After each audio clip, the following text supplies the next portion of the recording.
Mesdames et messieurs, écoutez-moi très attentivement.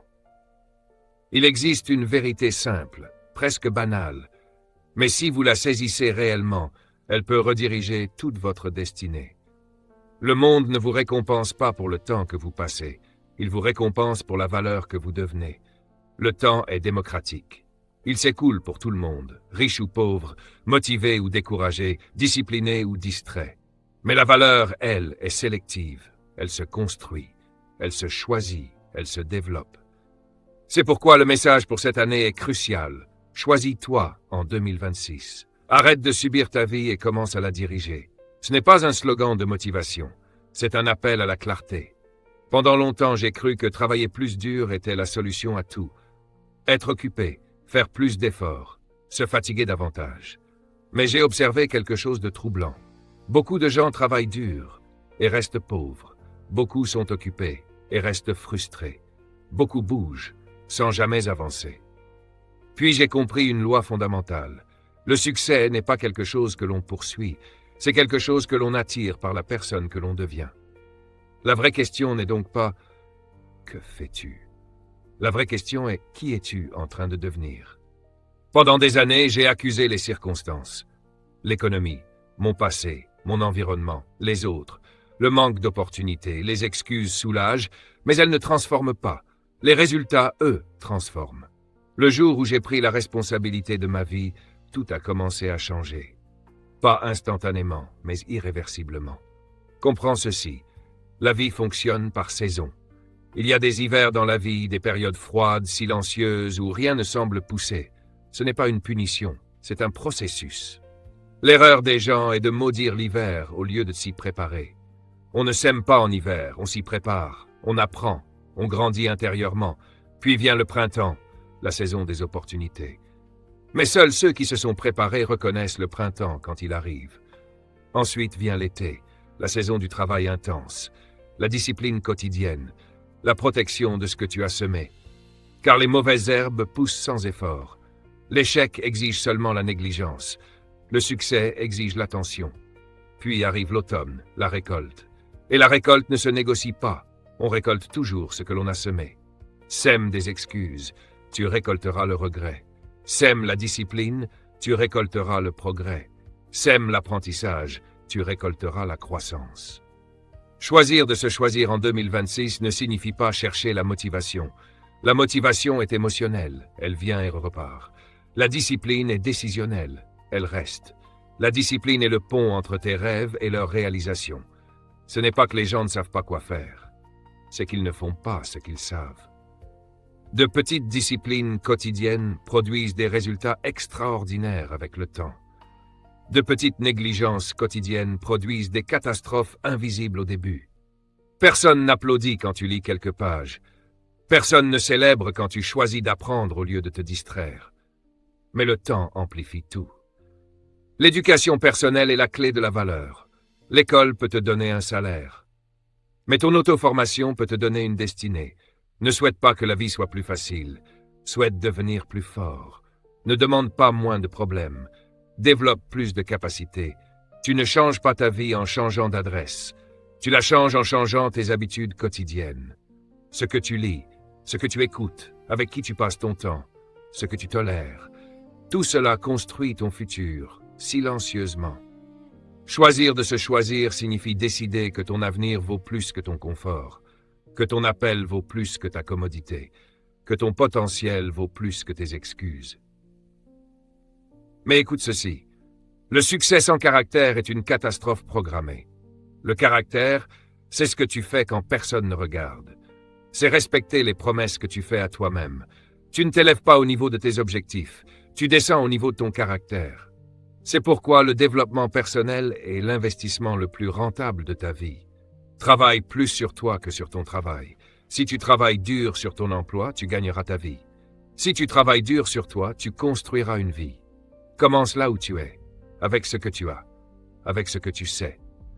Puis ajoute un livre, une habitude, une décision, une discipline à la fois. Tu ne contrôles pas les vents de la vie, mais tu peux ajuster ta voile. Le même vent qui coule un navire peut en conduire un autre au port. Dériver ne demande aucun effort. Diriger sa vie exige une intention. Les grandes transformations ne viennent pas d'efforts occasionnels, elles viennent d'une constance invisible. Les objectifs ne servent pas seulement à obtenir quelque chose, ils servent à devenir quelqu'un. La difficulté n'est pas un signal d'arrêt, c'est un signal de croissance. Avec le temps, les habitudes créent un style de vie. Et le style de vie détermine les résultats. Vivre au hasard produit des vies accidentées. Vivre intentionnellement produit un héritage. Choisir de se choisir ne signifie pas être égoïste. Cela signifie devenir responsable. Plus tu deviens meilleur, plus tu peux donner. Imagine la version de toi à la fin de cette année. Les mêmes excuses, les mêmes frustrations, ou une personne plus forte, plus sage, plus disciplinée, plus claire. Cette version dépend des choix que tu fais aujourd'hui. La vie ne t'obligera pas à changer. La douleur te le suggérera. Les opportunités t'y inviteront. Mais la décision t'appartient. N'attends ni inspiration ni permission. Le meilleur moment pour commencer était il y a des années. Le deuxième meilleur moment est maintenant. Choisis la discipline plutôt que le retard. Choisis la croissance plutôt que le confort. Choisis la responsabilité plutôt que les excuses. Tu n'as pas besoin d'être extraordinaire pour commencer, mais tu dois commencer pour devenir extraordinaire. Et souviens-toi de ceci. Chaque jour, par tes actions, tu votes pour ton futur. Tes habitudes sont des bulletins de vote. Ta routine est une déclaration. Ta discipline est une prophétie. Si tu n'aimes pas la direction de ta vie, change ce que tu fais chaque jour. Car le potentiel n'est pas la performance. Le potentiel est ce que tu pourrais devenir, mais que tu n'as pas encore manifesté. Le lieu le plus riche du monde n'est pas un pays, ni un gisement de pétrole. C'est le cimetière, rempli de rêves jamais réalisés, d'idées jamais exécutées, de talents jamais libérés. Le potentiel non utilisé est une destinée trahie. Dieu ne récompense pas ce que tu pourrais faire, il récompense ce que tu fais réellement. Alors aujourd'hui, choisis-toi, choisis ta croissance, choisis ta destinée. Permettez-moi de vous amener plus loin. Dans l'Évangile selon Matthieu chapitre 25, Jésus raconte une parabole essentielle pour comprendre le potentiel humain, la parabole des talents. Un serviteur reçoit 5 talents, un autre en reçoit 2, un autre un seul. Remarquez bien, le maître ne donne pas la même quantité à chacun. Il donne selon la capacité de chacun. Dans le royaume de Dieu, l'égalité n'est pas la priorité, la responsabilité l'est. Lorsque le maître revient, il ne demande pas combien as-tu reçu. Il demande qu'as-tu fait avec ce que tu as reçu. Celui qui a enterré son talent n'a pas été appelé pécheur, il a été appelé méchant et paresseux. Notez ceci, la paresse n'est pas seulement un défaut, c'est un problème moral dans le royaume. Choisir de se choisir en 2026 ne signifie pas entrer en compétition avec les autres. Cela signifie honorer l'assignation unique qui repose sur ta vie. La comparaison détruit la paix intérieure. Tu n'as pas été créé pour être une copie brillante. Tu as été créé pour être un original puissant. Tu n'as pas besoin d'imiter quelqu'un. Tu dois découvrir qui tu es. Comprends ceci. La vision n'est pas la vue. La vue observe le présent. La vision perçoit le futur. La vision t'attire vers demain et exige que tu changes aujourd'hui. C'est pourquoi elle dérange, elle bouleverse les habitudes, elle expose la médiocrité. Là où il n'y a pas de vision, les gens ne meurent pas physiquement. Ils dérivent. Si tu n'as pas une vision pour ta vie, tu deviendras un figurant dans la vision de quelqu'un d'autre. Les employeurs ne te paient pas parce qu'ils t'aiment. Ils te paient parce que tu résous un problème. Et la taille du problème que tu résous détermine la taille de ta récompense. Parlons maintenant du leadership. Le leadership commence par le gouvernement de soi. Si tu ne maîtrises pas ton temps, tes émotions, tes habitudes et tes décisions, tu n'es pas prêt à diriger qui que ce soit. La première personne que tu dois conduire, c'est toi-même. L'apôtre Paul de Tarse disait qu'il disciplinait son propre corps. Il ne parlait pas du diable, il parlait de lui-même. Ta plus grande bataille n'est pas extérieure, elle est intérieure. Voici un principe puissant.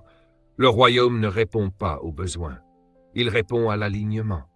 Dieu n'est pas ému par les larmes, autant qu'il est honoré par l'obéissance. Lorsque ta vie s'aligne avec les principes divins, la provision devient naturelle, la faveur devient prévisible et le progrès devient inévitable. L'année 2026, ne doit pas être une année de résolution sans discipline, de prière sans action, de rêve sans stratégie. Décide que ta vie devient ta responsabilité. Arrête d'accuser ton passé. Arrête d'accuser les autres. Arrête d'accuser les circonstances. La responsabilité est le prix de la grandeur. Tu n'es pas là où tu es uniquement à cause de ce qui t'est arrivé. Tu es là à cause de la façon dont tu y as répondu. Deux personnes peuvent traverser la même épreuve et finir dans des destinées opposées. Pourquoi? Le choix. Se choisir signifie préférer la croissance au confort, la discipline à la facilité, le but au plaisir immédiat, la vision aux distractions. Chaque oui que tu prononces est un non à quelque chose d'autre. Jésus a dit que celui qui veut le suivre doit renoncer à lui-même. Le renoncement n'est pas une perte, c'est une direction. Tu renonces au plaisir immédiat pour recevoir l'accomplissement durable. Comprends ceci, on ne glisse pas vers sa destinée. On y va intentionnellement. Beaucoup disent attendre Dieu, mais souvent, Dieu attend qu'il bouge. Attendre Dieu ne signifie pas rester inactif. Cela signifie s'aligner. Le prophète Isaïe parle de ceux qui attendent l'Éternel et renouvellent leur force. Ce mot « attendre » signifie s'unir, s'entrelacer, entrer en accord. Quand tu t'alignes avec les lois divines, tu cesses de lutter contre la réalité et la force revient. Dieu opère par des lois, pas par des émotions. La gravité fonctionne que tu y crois ou non. De la même manière, les principes du royaume fonctionnent pour quiconque les applique. C'est pourquoi certaines personnes sans foi apparente prospèrent. Elles appliquent les principes. Dieu ne bénit pas les personnes au hasard. Il bénit les principes. Et ceux qui vivent selon ces principes récoltent automatiquement les résultats. L'obéissance n'est pas destinée à impressionner Dieu. Elle sert à te positionner correctement. Parlons maintenant du temps. Le temps est la vie distribuée par portions. Quand ton temps est parti, une partie de ta vie l'est aussi. Tu peux récupérer de l'argent, tu peux reconstruire des relations, mais tu ne peux jamais récupérer des années perdues. C'est pourquoi l'Écriture dit de racheter le temps, de le sauver du gaspillage. L'ennemi n'a pas seulement besoin de te rendre mauvais, il lui suffit de te rendre occupé mais improductif, distrait mais indiscipliné, diverti mais non préparé. Le potentiel gaspillé est une désobéissance silencieuse. Le confort est l'ennemi de la grandeur. Ce qui te rend trop à l'aise finit par te rendre négligent. Et ce que tu traites avec négligence, tu finis par le perdre. C'est pourquoi les champions s'entraînent pendant que d'autres dorment. C'est pourquoi les leaders apprennent pendant que d'autres se distraient. C'est pourquoi les visionnaires investissent pendant que d'autres consomment. La discipline semble difficile aujourd'hui, mais le regret sera toujours plus lourd demain. Le livre des Proverbes déclare qu'un homme devient ce qu'il pense au plus profond de lui. Ta vie suit la direction de tes pensées dominantes. Transformation ne commence pas par les actions, elle commence par les croyances. C'est pourquoi Jésus enseignait plus qu'il ne faisait des miracles. Les miracles impressionnent. L'enseignement transforme. Dieu est plus intéressé par ton développement que par ton confort. La pression révèle la capacité. Les diamants naissent sous pression. Les muscles grandissent sous résistance. Le leadership se forge dans la responsabilité. Chaque problème est une invitation déguisée à grandir. Choisir de se choisir en 2026 signifie devenir un apprenant permanent. Les leaders apprennent constamment. Le jour où tu arrêtes d'apprendre, tu commences à cesser de diriger. L'ignorance est extrêmement coûteuse. Elle te vole des opportunités, du temps, des relations et du progrès. Le prophète Osée déclare que le peuple est détruit par manque de connaissances, pas par manque de prière, pas par manque de jeûne, mais par manque de compréhension. La connaissance véritable n'est pas l'information, c'est la capacité d'appliquer correctement. On peut citer des versets et violer des principes, mais les lois ne répondent pas aux citations, elles répondent à l'application. Revenons à la vision, car elle est la boussole de la vie. La vision donne un sens à la discipline.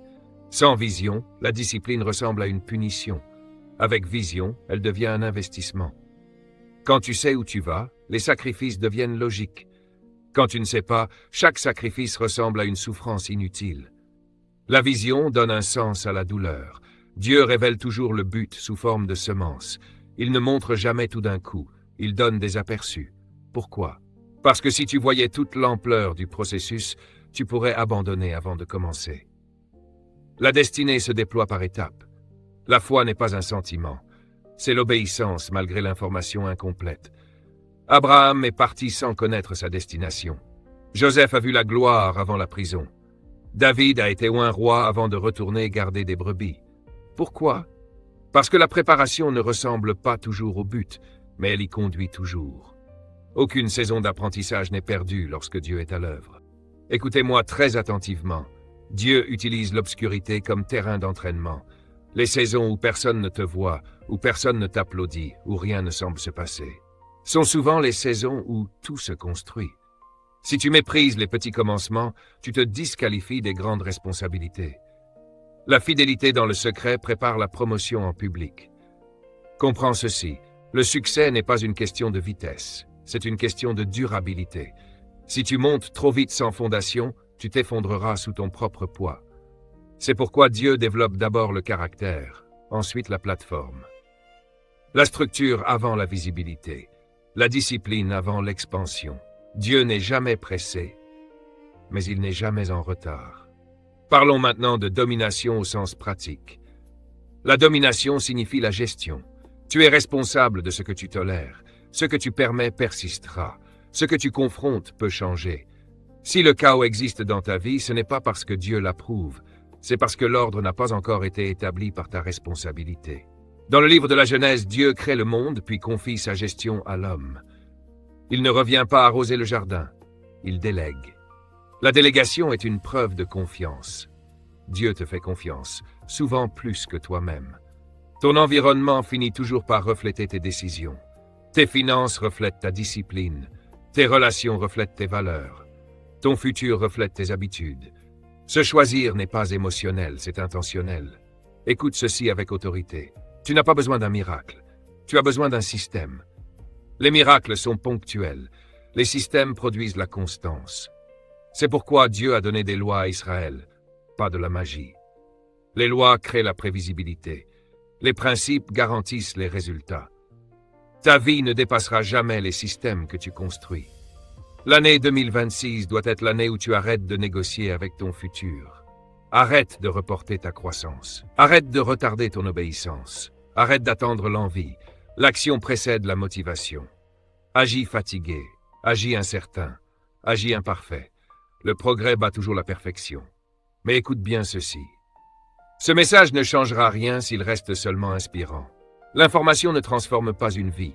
Les décisions, oui. Beaucoup aiment écouter la vérité, peu acceptent qu'elle gouverne leur comportement.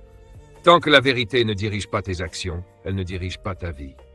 La motivation est émotionnelle. La discipline est structurelle. Les émotions fluctuent. La discipline demeure. Les enfants vivent selon leurs sentiments. Les leaders vivent selon leurs valeurs. La maturité, c'est faire aujourd'hui ce que tu n'as pas envie de faire, afin de vivre demain ce que tu as toujours désiré. Comprends aussi ceci à propos de la destinée. La destinée n'est pas un lieu où tu arrives un jour. C'est une vie que tu vis correctement chaque jour.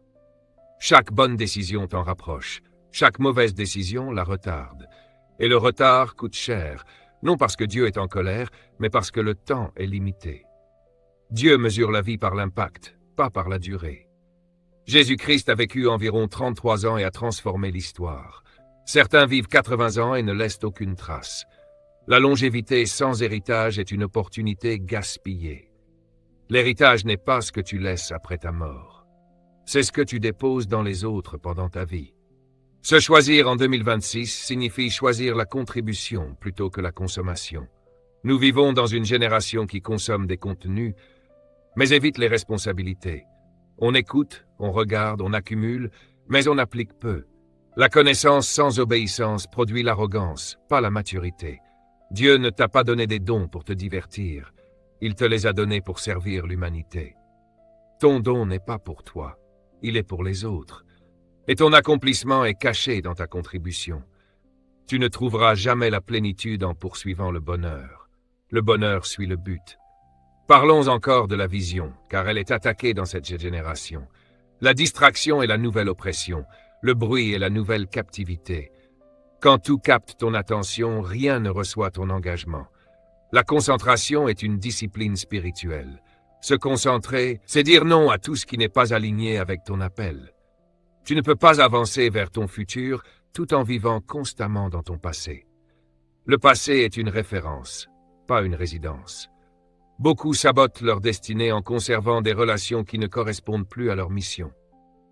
Tout le monde ne doit pas terminer le voyage avec toi. Ce n'est pas de l'orgueil, c'est de l'alignement.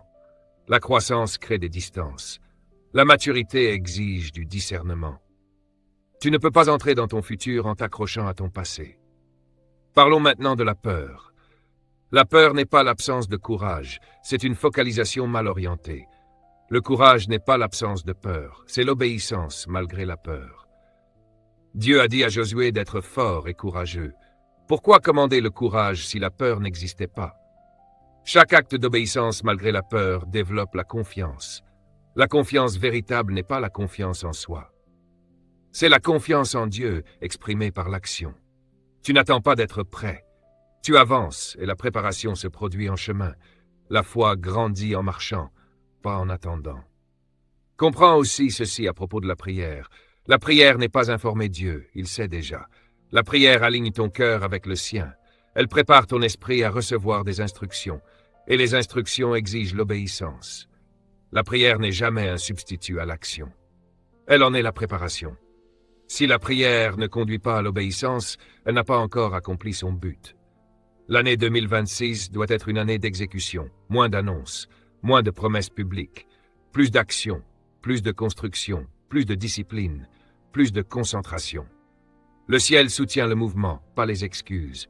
Chaque saison de la vie exige une discipline différente. Il y a un temps pour apprendre, un temps pour bâtir, un temps pour diriger, un temps pour relâcher.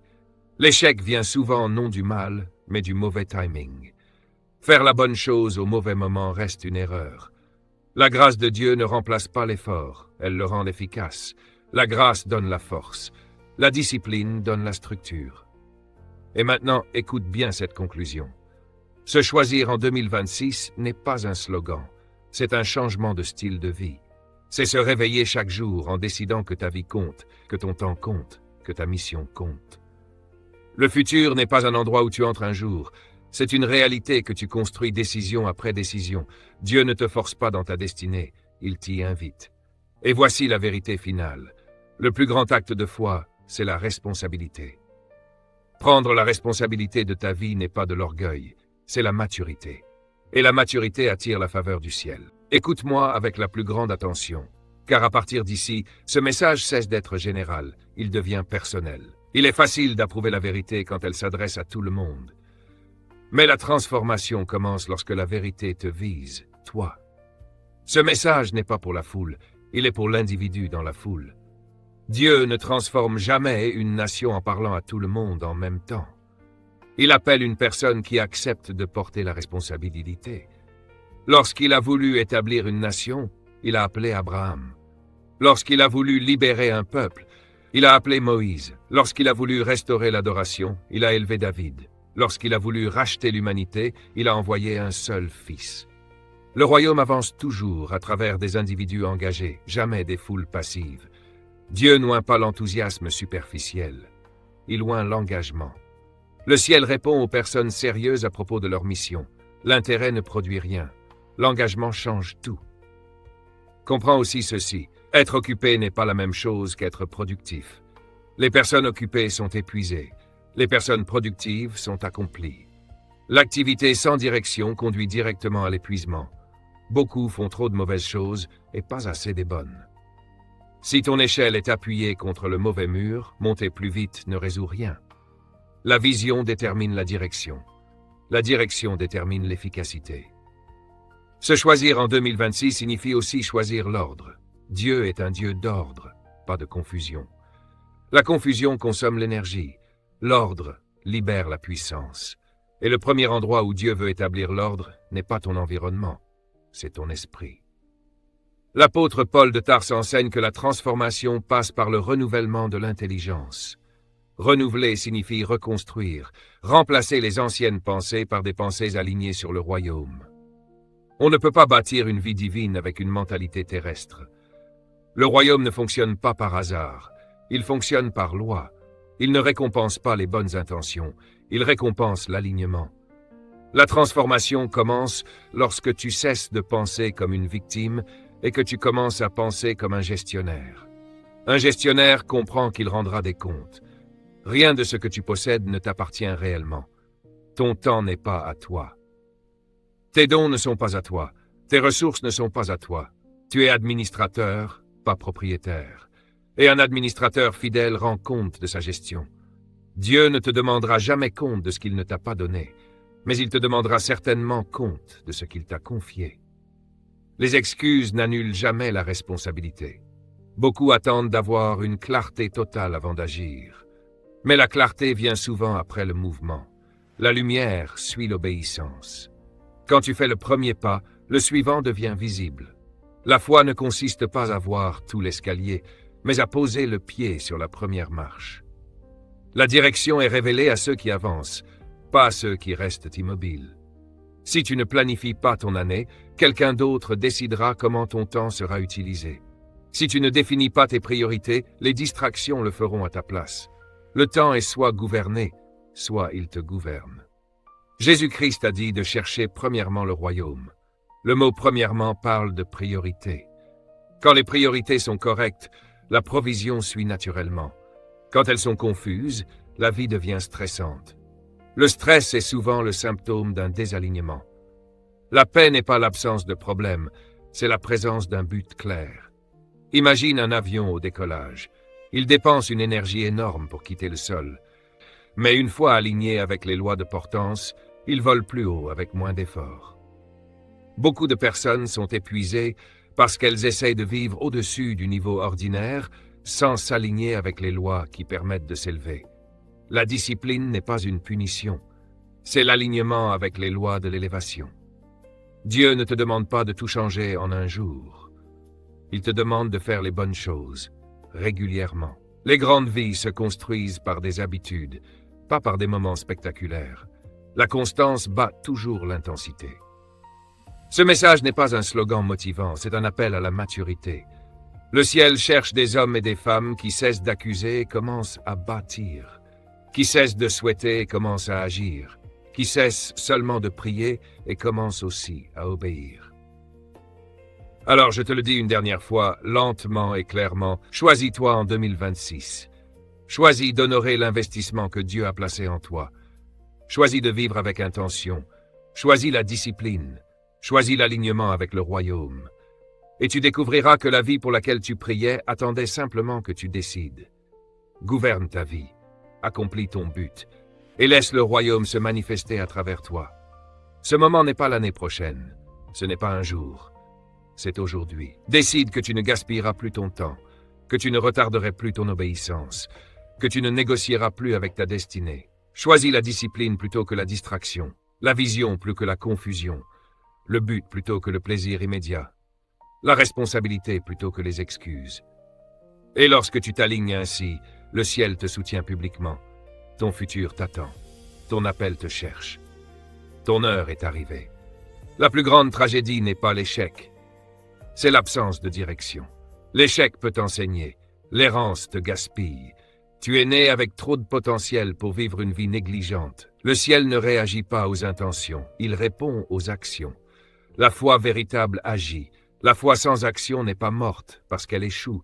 Elle est morte parce qu'elle ne commence jamais. Alors je te pose cette question, non pas émotionnellement, mais intentionnellement. Vas-tu te choisir en 2026? Vas-tu honorer l'investissement divin en toi? Vas-tu gouverner ton temps, discipliner tes habitudes, clarifier ta vision, t'engager envers ton but?